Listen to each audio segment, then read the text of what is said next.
Do horního řádku zadejte stefanlompard.superpatch.com nebo link toho, kdo vám o Superpatch řekl. Zmáčkni tlačítko označené šipkou Staň se partnerem.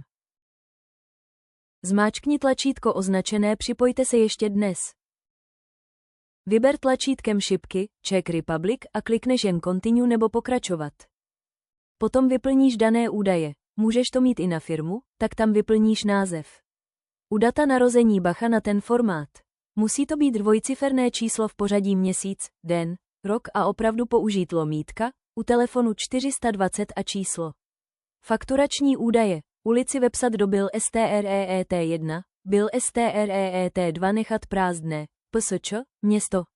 Doručovací údaje. Pokud jsou stejné, tak necháváš políčko zaškrtlé, pokud chceš doručit jinam, tak musíš políčko odškrtnout a naběhne ti další tabulka, kterou vyplníš, pak je tam URL adresa, to bude tvoje přihlašovací jméno a taky to, co se bude objevovat v linku, který budeš sdílet.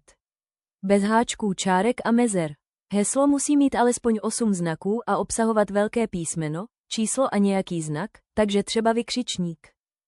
Pod tím už jsou business balíky, které neřešíš a musíš sjet dolů, kde je samostatné členství a to zaklikneš. Následně klikneš dole Nejsem robot a na Continue, Pokračovat, a dostaneš se na stránku, kde se dá nastavit automatický odběr, a to zatím neřešíš. Jedeš úplně dolů a opět klikneš na Continue, Pokračovat.